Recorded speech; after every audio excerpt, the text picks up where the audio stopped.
Good evening, and welcome to Law Talk, the show that brings the law, the news, and the Constitution to you each month. Mark, what are we doing tonight?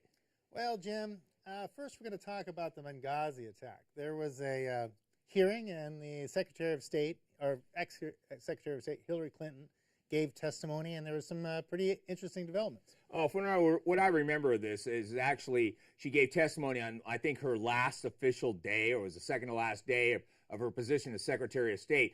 It seems like a little late to give a speech or testimony on Benghazi if you're about to walk away. So how did that turn out? Well, you're right. It was the last testimony that she would be able to be forced to give. It wasn't really, Wasn't it under oath? I'm not sure that, but it really didn't seem like, she had to answer questions like yes or no. It seemed like people couldn't be objective. She was evasive. So it seemed to me like it was kind of informal. Well, wait a minute. Maybe that's just the way it was handled. Well, I understand this was put on in a very formal setting. They've been requesting her presence in front of this Senate committee for almost 60 days. Right. And she had gone through a series of events that delayed her presence at the hearing. Well, there were tragedies. She was injured. Yeah, she was injured. She had a fall and had a concussion or maybe a stroke and cold and the flu. And, oh, really? And, so did we just open the medical Bible and determine what illnesses we can have so we don't testify in front of Congress? Was that the idea? So anyway, what was an interesting quote, I guess she got in a tiff with one of the senators, and she said, well, 4 Americans are dead, which is, a big tragedy, and there's a lot of theories about why that happened. But she said, well, was it because of a protest, or was it because of guys out for a walk who decided they'd go kill some Americans? Oh, wait a minute. As I remember correctly, we've gone through a whole litany of different stories about what happened. One, it was just a spontaneous uprising, and they were following the Egyptian overrun of the American consulate. Protests, yeah. But unfortunately, this was on 9/11, so that idea about a spontaneous, on 9/11, that calls into question. But then the second one was there was a video, and I understand that video was a pretty cheesy video showing some kind of people acting as Muslims, and somehow that offended them around the world when the video was played nowhere except on one YouTube clip. But then it turned into, it's an armed insurrection and attack of the consulate. So what story did Hillary Clinton give us? Well, some people say, she was being facetious about this. This was a joke. She was just kidding around.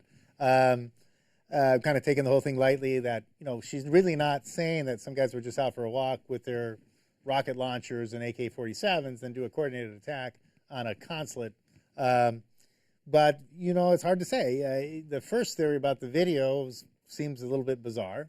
The theory that it's a spontaneous protest that turns into a rocket launching attack on a, well-armed, fortified allegedly well-armed and fortified. Well, it was a consulate that had the wall blown out by, dynamite had blown the wall out about a month earlier. So we already had a wall that you could march in an army that was never fixed because the Secretary of State, or it never got up that you had to fix the wall at a secure. And by the way, this is the country Libya that just went through a complete civil war where the leader was executed, where who runs the opposition is a terrorist state, and the president has very little power, and he sits in his little city, but the rest of the country is controlled by Al Qaeda and a variety of other terrorist groups. Well, also I think that the local militias were supposed to provide protection. Well, local militias are the same people that were involved with the attack, and the local militia, even if they were to provide protection, obviously they were out at a different location, maybe sunning themselves on the beach, but they missed this. But the problem. So basically, we have three theories. The first theory was that it was a protest, 9/11 protest, right? And then that got a little out of hand, and it turned into an attack. Second theory was a video that enraged people, so they did an attack. And the third theory, whether we don't know whether to take this seriously or not, even though maybe it was under oath, maybe it was a formal session, maybe it's just a joke. Maybe Hillary's thinking of the whole kind of thing as a joke, and she's saying it's because protesters, or because some guys out for a walk who decided they'd go kill some Americans. So maybe it was just a joke. I think that was being facetious. Yeah. I don't think she was being serious about that. But the problem is that the head of the CIA gave testimony where he said that we had visual on this within the hour from the start of the protest. They had full knowledge that this was totally coordinated with movements of terrorist groups coming in from different angles, using different weapons, including suppressive fire with mortars. Not quite, I'm out walking the dog with my AK-47. So that whole little snippet that I'm making a joke or being sarcastic about why do we care routine. I do remember I watched that testimony. I was shocked when I saw the Secretary of State make comments as though the lives of 4 Americans mean nothing to her just because it happened a little while ago. It's fairly shocking. And I'm sincerely hoping that John Kerry takes his position a little more seriously. Well, a lot of people would disagree with you on that. But what's interesting about some of the things that came out, okay, on 9/11, in 2012 at 5 p.m., the Joint Chief of Staff, Chairman General Martin Dempsey, and Defense Secretary Leon Panetta had a pre-scheduled meeting with the president at 5 p.m. that day. They gave him a 20-minute briefing on the Benghazi attack. And then the president said, "Well, it's up to you guys. I mean, in other words, it's up to the defense secretary. It's up to the Joint Chief of Staff." So he said, "You guys do whatever you do. It's up to you." And the president had no more input into this situation after that, apparently. Yeah. Well, also, the Secretary of State, Hillary Clinton, apparently didn't have any contact on this thing at all. So it was up to those folks. Then there was 8 hours. Wait a minute, are you talking about the aides to the Secretary of State? It was up to them to make a decision? Well, apparently the Joint Chief of Staff, General Martin Dempsey, and Leon Panetta were in this meeting. And they say their story is that the president says it's up to us, right? And then the president was out of it. And so, and then for the next 8 hours, there was no military assets deployed to help or any action at all. Well, so, do you realize except maybe for some surveillance? As you should know, there's been testimony of generals that are in the region that actually stated very clearly there was assets less than an hour and a half away. They were never called. It was also true that they were visually watching it live. It was also true that they actually had unmanned drones they could have flown in from Jordan. So there's a whole lot of stories here about what could have happened, may have happened, would have happened. But that's not the point. But if I remember correctly, Hillary said that they weren't watching it. They didn't see it live. Yeah, but see, unfortunately, they have video of people watching it from the moment less than a moment after it started. And the problem here is that it was 9/11. Come on. I mean, 9/11 is kind of a sacrosanct day in our history, especially as it deals with terrorists. And another thing that came out, that Panetta and Dempsey knew at that 5 p.m. meeting was a terrorist attack. They didn't think it was a video. They didn't think it was out people for a walk. That was something that was kind of apparently manufactured later. Well, wait a minute. I have a question then. Then why was Susan Rice, the Secretary of the UN, sent out on the Sunday shows 5 days later and said the story, it was all a video, no big deal, we got the guy with the video? Because Hillary Clinton doesn't like Sunday talk shows. Hillary Clinton should have been on the Sunday talk shows. No, she doesn't like doing the Sunday circuit. Yeah, so wait a minute. But wait a minute. Her not liking the Sunday talk shows, this is a Secretary of State issue. And I know Hillary wants to run for president, and she's a great statesman, and I don't have any questions about that. The problem is, on this subject, there was many flaws in her decision-making. Was she even notified that this was going on to her ambassador, who works directly under her in Benghazi? Was she even notified? No. Was the president even aware of what's going on? Maybe. Because the next day he said, oh, terrorists, and when he was in the Rose Garden. But the problem I'm seeing here is a categoric misrepresentation to the people over what actually happened. Now, for whatever reason, that there seems to be so many stories about what happened, it's more important that we look to the future, to other embassies, so we don't run into the same problem in the future just because there's nobody at the helm when something serious happens. And that's what I see. I see a complete disarray of those in the chain of command. And it should have been left up to the military, but the military had no orders to do anything. Well, I think that, in defense of Secretary Hillary, she might say that even though, let's say, the defense secretary knew and the Joint Chief of Staff knew it was terrorist attack, maybe she didn't. Yeah, she wasn't in that meeting. I'm not questioning the fact maybe she wasn't called. Maybe she wasn't available. Maybe she didn't get that phone call. Whatever reason. Right. But the fact of the matter is, this is a good learning lesson as we go forward so that other embassies, given the hot topic of the terrorists right now, I think it's just a go forward look, and I think on that end we should just move on. What's our next subject tonight, Mark? Next thing we have are some recess appointments for the National Labor Relations Board and the Consumer Protection Bureau. I think Consumer and Finance, CFPB. Well, that's a new. The Consumer Protection Bureau is a new. But I mean, it's a new department. That I think it's a Finance created. Protection Bureau or something like that. Yeah, basically, it's a new regulatory overview of the consumer generally, which kind of goes all over the market. I think what it does is, like, say for instance, you don't pay your credit cards, they raise your rates. They don't want to do that. They want to raise everyone's rates to cover the people who aren't paying. So it's kind of a, leveling the field on everyone. Leveling the playing field. Leveling the playing field. We're talking about leveling the playing field. It's a fairness issue. Is that a redistribution issue? It's a fairness issue. Okay. Fairness issue. It's a fairness issue. So that's those. And then the National Labor Relations Board, I don't know if we really call it a fairness issue, but it's pretty pro-labor, 3 folks on that board that were appointed. Well, I understand that there was 3 appointments, and each of them have direct ties to unions, all either union managers, union organizers, and these were all appointed I understand, while the Senate was allegedly in recess. But what did the court find, Mark? Well, the D.C. Court, District Columbia Court of Appeals, struck down the appointments in Noel Canning versus NLRB. And now, what the Justice Department had said was that the President of the United States could decide if the Senate was in session. The executive branch could say, "Hey, is the Senate genuinely, capable of exercising constitutional function?" And the President in this case said, "Well, this is a pro forma gathering of the Senate, and they're not capable of exercising their constitutional function here, so they're in recess." That was the executive. Time out here.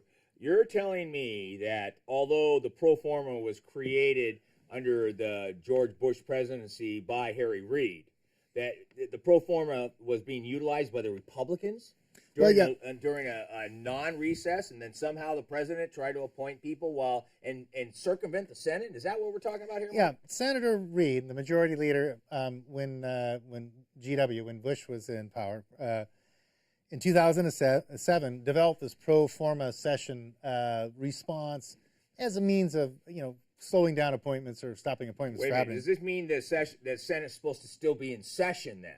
Right. So it's officially in session. So instead of having every senator there, most of the senators there, maybe they don't have a quorum, but they might have 4 senators giving a speech or something like that. So it's pro forma.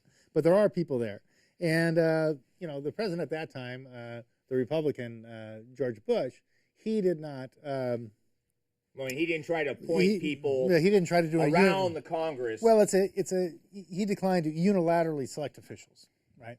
That's what the most recent president has unilaterally selected officials without going through Congress. Wait a minute, whoa! This is a constitutional issue. This isn't about just I want to make an executive order that I can do whatever I want. That's why we call it constitutional. Because there's a balance of there's something that we have. It's called a balance of power. Right. Congressional, executive. I mean, come on here. So you're trying to tell me that the president unfortunately decided that, on his own opinion, that the Senate wasn't in power. I mean, wasn't in session. It wasn't in session. So I'm going to appoint 3 pro-union people to the NLRB, which is in charge of controlling all labor board issues in the country. Is that what you're telling me? Right. Well, okay. Well, when you look at the NLRB, it's a pretty powerful position. Completely. I think there's a couple seats missing, right? Well, you have to have a majority. It's three. You have to have at least. But 3. I think they can have 5 or maybe. Yeah, they're supposed to have 5, but they only had 3, and those were the 3 appointees that we're talking about here. So almost all the hundreds of decisions that have been pro-labor, or you could say that if you're a business person, it would be to the detriment of business. You're talking about the Boeing, when Boeing was told they couldn't leave Washington State because they're moving to a right-to-work state that does not have there's that unions. amongst that, but there was also things to do with voting and notice and how long a company has to prepare for a union vote. Oh, you're talking about the open vote. Open union vote, whether you want to choose to change a shop into a union shop, and instead of the secret vote, the secret ballot, which has been in history, no, we're going to open it up so now you're intimidated if you show your vote to the next person. That's a union man. Okay, there was also or woman. There was also, some issues about how long you have to give notice before you hold the vote. And so in other words, you have lesser time. You used to have a longer time. They shortened that so the business doesn't have very long to prepare an opposition. To lobby, yeah. And lobby the people. Right. But you know what? This is interesting because cases, I understand in that case that the 3 judges voted unanimously. You're talking about the D.C. court, yeah. Yeah, the D.C. court, to say that they're voiding the decisions made by the NLRB, specifically in the Channing case, but that they reach across the board, and it's all the decisions have been made by this because all 3 representatives that were appointed in an alleged in recess session, which was actually in pro forma session, those 3 are invalid. And that means all of their decisions are invalid. And looking at the history, it's interesting because in the 18th century, when the Senate went on break, they left for 9 months. Right. So it would make sense that, if the Senate's out of town for 9 months, I guess if they're going in a buggy or something, it takes a while to get back to Florida, Virginia, right? Florida, wherever you've got to go. So, it's not like today you jump on a plane. So it made sense you'd have recess appointments when the Senate was in session if they take 9 months off. But I think in this time, the Senate's pretty available. Someone can jump on a plane and be there Monday usually. Well, see, this is the problem because the concept of recess has completely changed. Now the recess that you normally have is maybe over the Christmas time or possibly Easter. But the Senate takes normal vacations, but most of the time everybody's there, or at least a percentage are there. And because of these pro formas, they're specifically left there, so there could be no recess appointment. And there's also some other interpretive issues, not only with the recess appointment, is like whether the person who was previously there left during a recess. And, there's also a question is like, well, wait a minute, no, you're only supposed to appoint people who leave during a recess. Like if you had a 9-month recess, it would make sense. Someone retires or dies or gets killed, and you have to appoint someone in a 9-month period. And, in a short period, that doesn't happen very often now. I mean, you don't actually have someone resign. Well, you don't run those circumstances. Those circumstances don't even come up. So there's also that, too, is like whether you can do a recess appointment at all if it was vacant for 6 months while the Senate was in session, and you wait for the 2 days that they're not around. Is that valid? There's actually more to this because the president actually didn't even put anyone up for nomination. So it wasn't like he was trying to get people nominated that were being rejected. It was like he didn't even appoint anyone for a nomination or recommend anyone to fill those positions. So when he actually made those recess appointments, those people had never even been put up to be determined whether or not they're qualified to do the job. And I would say that people that were union organizers are not really supposed to be in charge of whether or not a private company can use a union or not use a union. Well, you would think that the NLRB probably would have a split board. They'd have some business, some labor. You'd have something like that. I mean, that would be, maybe a little more fair. Okay, so, but this kind of goes to the constitutional question of Alexander Hamilton, in the Federalist 70, he said that, you look at Article 1, Section 8, and the president of the executive is supposed to have a lot of power to protect us from foreign attacks. Right. And but it's not, but to be an instigator of domestic revolution rather than protection of national security and enforcer of the laws. So when the executive used that power in a domestic situation, that large executive power, that's not as a lot of the framers had intended the executive to use. In fact, they intended Congress to have the power in domestic issues. Well, I know, Mark, and what we're going to have to do is we're going to have to wait and see how that's appealed by the administration. But what's our third topic for the night? Okay, so this is a topic because of all the shootings and massacres and gun control tragedies going on all around, and it's a pretty it even came up in the State of the Union, gun enforcement. So there was 90 sheriffs said that they're not going to help enforce gun laws. Why did they say that? They're supposed to enforce the law. Well, there's actually one sheriff who said, look, we can't even get there for 40 minutes. You need to have a gun if you're going to protect yourself. I mean, we can come there and take a report, but it's all over by the time we get there. Wait a minute. Are you saying that it's better to have citizens have guns to protect themselves because the police can't get to the scene of the crime fast enough to protect the citizen? Yeah, there was a sheriff who actually came out and made that claim. But there was 90 sheriffs that said, we're not going to take guns away from law-abiding citizens. We don't mind if law-abiding citizens have guns, and we're not going to take them away. the ATF, alcohol, tobacco, and firearms. Okay, they depend on local enforcement to bolster their control, to refer things, and of course. And these folks say, well, we're not going to refer them. Now, is that a lot of people? 90 sheriffs out of all the sheriffs? Probably not, but they still say that they don't. Mostly rural sheriffs. But the issue is, there's a huge divide in the country. Some people think that nobody should have guns except the government, large amount of people, and a lot of people thinking like, everyone should be able to have a gun as long as they're not a felon. As long as they're a law-abiding citizen, they ought to be able to have a gun if they want one. Well, wait a minute. I want to throw something in here, Mark. The Second Amendment says we can have guns. Now, it doesn't say necessarily we're going to have Uzis and MAC-10s and silenced machine guns. That's not what it says. But the idea that we're going to be restricting guns, the Supreme Court's actually ruled on this now twice, and they're about to rule on it again in New York and Chicago, saying that citizens have a right to bear an arm. And New York and Chicago, of course, tried to take all guns away from legal people to buy them legally, right? Well, so the Supreme Court's already started to rule on this. So now how is this going to fly in the face of the Supreme Court rulings that we've had over the last 2 years? Well, Heller versus District of Columbia, okay, that was the Second Amendment. They said, right to bear arms, will not be infringed.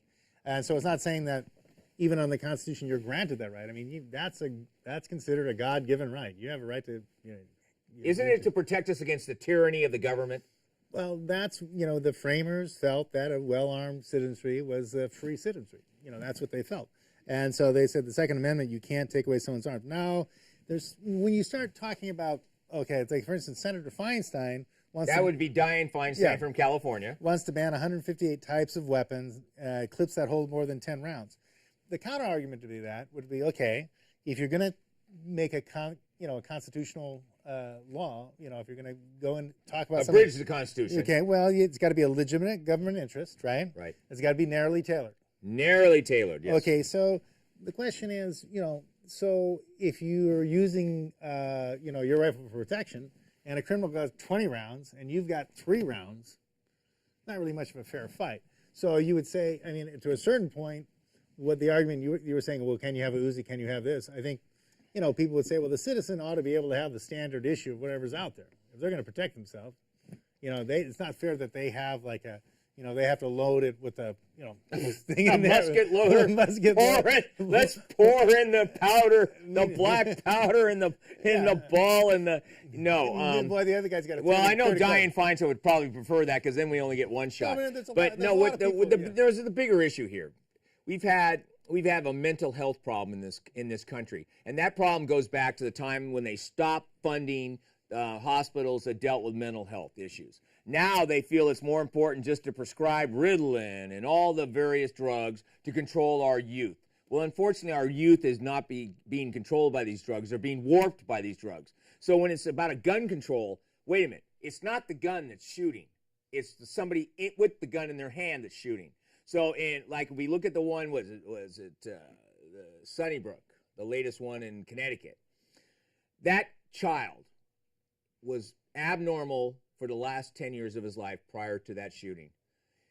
His mother, who kept arms in the house to try to entertain him at some level, made a mistake. He was not diagnosed. He should have probably been incarcerated in a mental facility because his lack of reality. And if you look at these shootings, Columbine, these kids were on Ritalin, Prozac. They were out because of mental health problems, overtreated by prescription narcotics, trying to control their problems. So when we look across this, it's not the gun that's doing the shooting. It's the person with a bad attitude and the inability to know right from wrong that's pulling the trigger. Well, okay. And how does Dianne Feinstein address that? Is there a health issue in there? I would say the counter argument to that would be, okay, but if the guy's only got a muzzle loader, he can only shoot one person. If he's got a 30 clip, he can shoot 30 clip if he's crazy. So that'd be the counter argument to that. So there is counter arguments. The issue is like, okay, tragedies. There are these things that happen, and we had the ex-Navy police officer in L.A. Yeah, Connor or whatever. Yeah, he seemed unbalanced, and he was unbalanced. I mean, look at his whole modus operandi in this case. He blamed everybody else except himself of course, and he's a big, burly guy, well, great shape and all that, but mentally imbalanced. And it wasn't the guns he used that killed people. It was him that pulled the trigger. Right. But I'm just saying, if you look at these, the larger fatality rates are actually from handguns, like say in Chicago, on just regular crime. Even though these things are pretty spectacular, and it's terrible because they're tragic. Well, you know, Chicago has the highest murder rate, and they have the strictest gun laws. Right. Chicago has the highest murder rates in the country, but also has the strictest gun laws, which means private citizens cannot protect themselves against the people, the thugs that are running wild in the streets of Chicago. That is a mistake. In Texas, where people can carry guns concealed, crime rate is one of the lowest in the countries. And another thing, when you have laws that say you can protect yourself, protect your family, protect your homestead, those states have lower burglary rates because people know that there's guns there protecting the households. So we have to look more across the board. We cannot just pretend that, oh, it's a clip that has 30 rounds in it that makes the difference. No, we have to make a determination. Do we want our law-abiding citizens to be sheeple, to be slaughtered by thugs, or do we want our law-abiding citizens to be able to have the right to carry arms? Now, many states under this current push are saying now everyone can carry firearms concealed. Texas has always allowed that for I don't know how long, but and there's several other states that allow that. Like I said, if a criminal knows you're armed or the potential that you're armed, their chance of coming after you is going to be dramatically reduced. Now, the mental health issue is what should be addressed.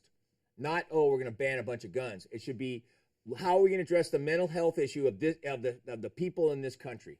How are we answering that, Mark? Is there any answer to that? Well, I would say that, you're probably going to have more mental health issues as this, things get more crowded, as the economy is not recovering in year after year or decade. We've had, 4 or 5 years of the economy not really stalled, 1.5%, 2% growth. People get out of college, they don't have a job.